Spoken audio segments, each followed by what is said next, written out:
Today in Across the Fence, telling stories in the Green Mountains. It's been another exciting year here at Across the Fence as we've traveled around the state to meet farmers, scientists, students, and Vermonters who are making a difference. Good afternoon and thanks for joining us. I'm Judy Simpson.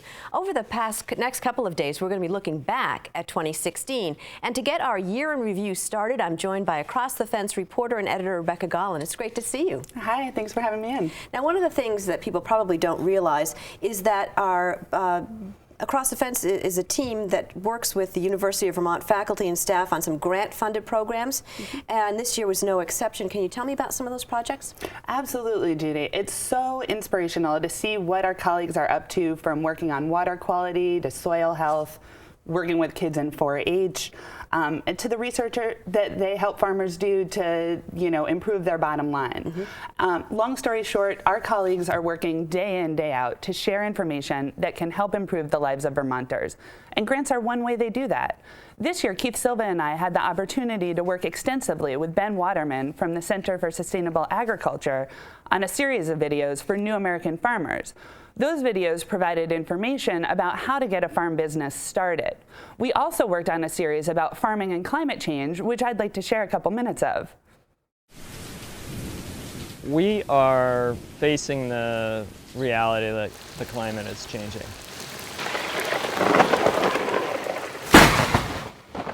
There's no way that even if we put the brakes on now, that it's going to shift back to something that we may have thought of as our normal climate. It's not so much that we have longer intervals between rain necessarily, as much as it seems like it's hotter and the existing soil moisture evaporates and the plants transpire it more. I can remember 20 years ago, it seemed like we had thunder showers that we'd get 3/4 of an inch or an inch now and then. But we've had strings of years in the last decade where we have lots of rainfall episodes that might be 1.5 to 2.5 inches, and we might see a couple of those in a week. Since I started here in 1993, we have had a lot of seasonal flooding. We have some fields that are underwater in the spring months, typically 1 year out of every 2. That's not at all unusual.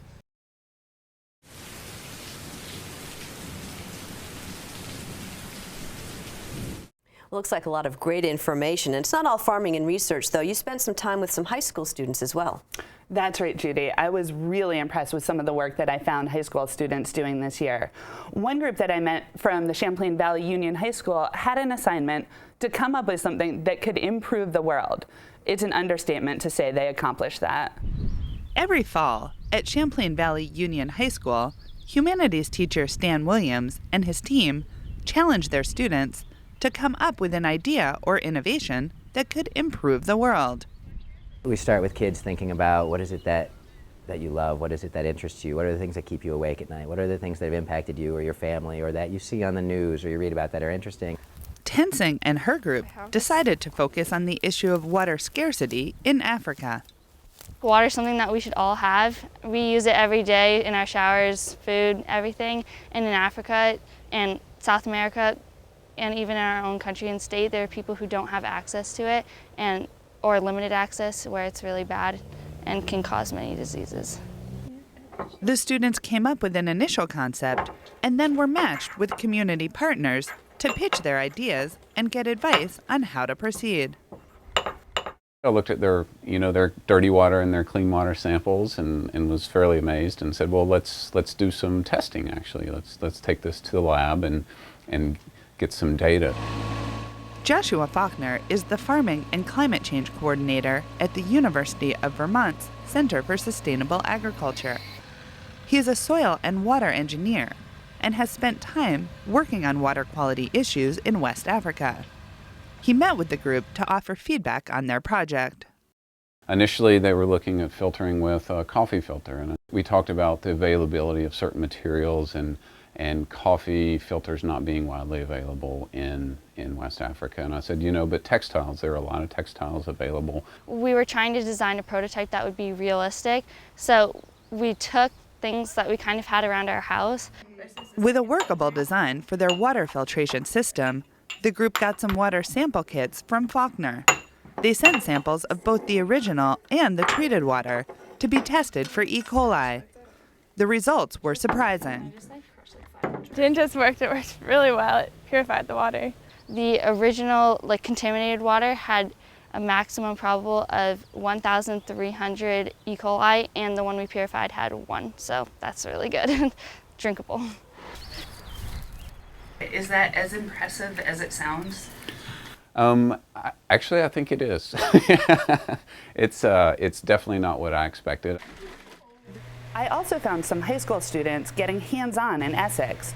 These students are part of the Natural Resources program at the Center for Technology in Essex.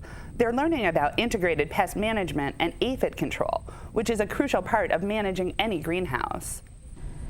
We learned how to protect our plants better by using the integrated pest management system, and we basically learned how the wasps basically go into the aphids and they hatch basically an egg into the aphid, and then that eventually turns into a wasp that kills the other bugs on the plants. The tie-in with Clausen's is phenomenal. It allows our students to get out into the community to see a business that's engaged with us. Tech Center instructor Jason Kittredge initially contacted Clausen's to get tips on how to better grow poinsettias, which his students raise for an annual fundraiser. And then it goes back into the banker box so that the aphids can multiply. When King needed a place away from the greenhouse to produce her biological control bugs, she reached out to Kittredge. It's been a win-win. Helping Clausen's has taught the students how to best manage their own greenhouse.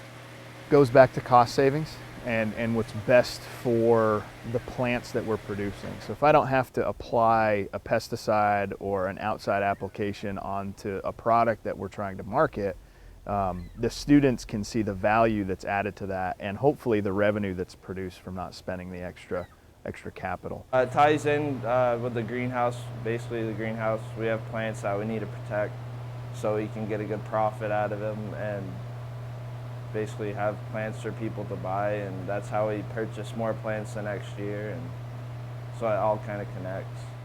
Now, you visited the Northeast Kingdom several times this year, and you brought back stories about the Green Mountain Farm to School, which is a nonprofit out of Newport. What were some of the highlights?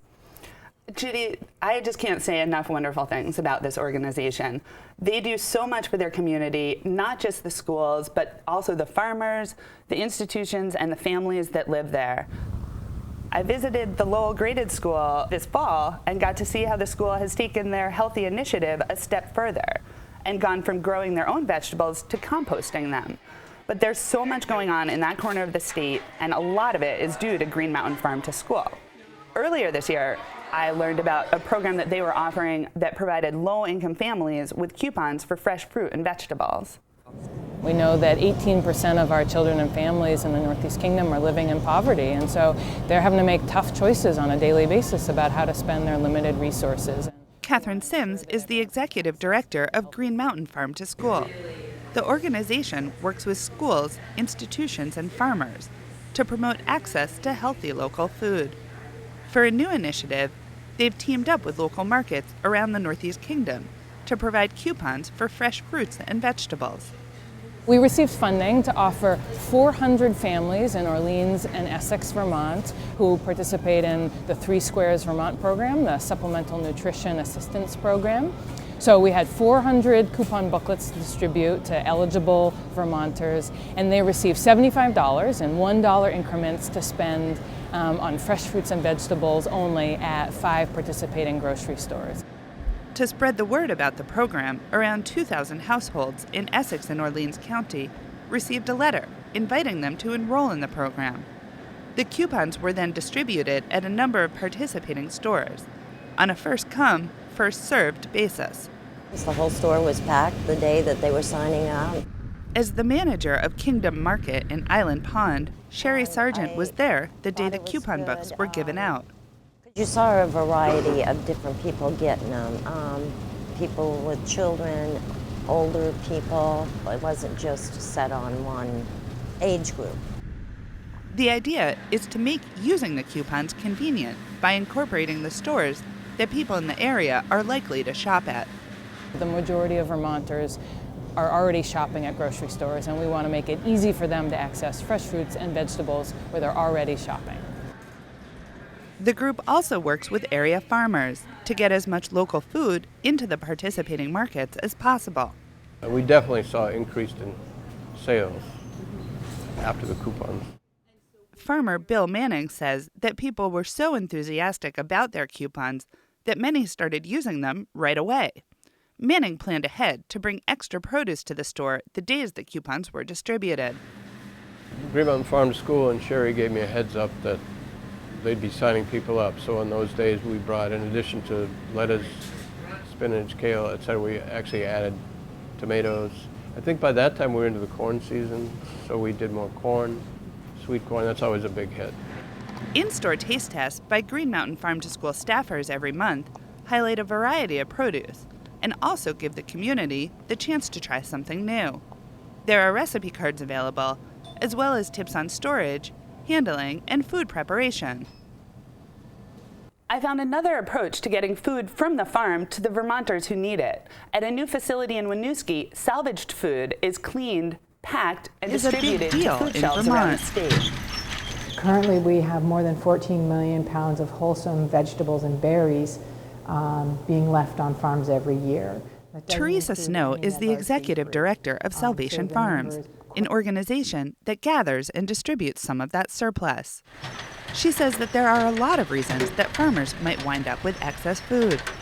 Most of this food exists for reasons outside of a farmer's control, from market demand to environmental realities that affect the quality, the cosmetic quality of the product, or because they lack available or affordable labor, or they don't have the proper infrastructure, or they have competing harvesting and marketing priorities. Snow started Salvation Farms as a way to work with farmers around the state to bring some of those leftovers to the organizations and institutions that feed Vermonters every day. If we can actually capture this food, whether it is from the fields or from the wash kind of store pack houses of farmers, then we're going to need other efforts to move this food to people in the state. Part of that effort is Salvation Farms' new Vermont Commodity Program. It's a workforce development program located in Winooski. Gleaned and donated food comes to the facility where program trainees get hands-on experience working with different crops. We're getting a whole picture of everything involved from, really from the seed to the fruit to what happens then and where it can go and who it can help.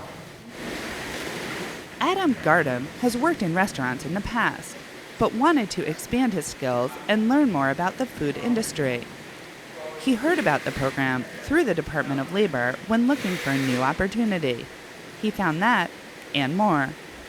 I've become more interested in something involved in agricultural or even a nonprofit that works with saving food or just presenting food, getting it to the people, and so I have become more interested in that, and it's broadened the horizons of what I think I can do in the future. Now, Rebecca, you recently went to an event where a group of co-workers from UVM Extension were doing something a little different than their everyday work. That's right, Judy. Time and time again, I'm just so proud of what my colleagues are doing around the state. And the work that they do, it's just amazing. But this one was a little bit different. As you can see, this is a coat drive, and basically, for the holidays this year, the Center for Sustainable Agriculture wanted to do a group service project. They got in touch with the Association of Africans Living in Vermont, which is a Burlington-based nonprofit, and wound up getting involved in this coat drive, which will hopefully keep some of our new friends nice and warm this winter. And it's just amazing to see how much of a difference a small group of people can make in their community. So all in all, Judy, just a great year, and I'm just so looking forward to telling more stories in 2017. Well, it's great work, Becky. Thanks a lot for coming in. That's our program for today. We'll see you again next year on Across the Fence.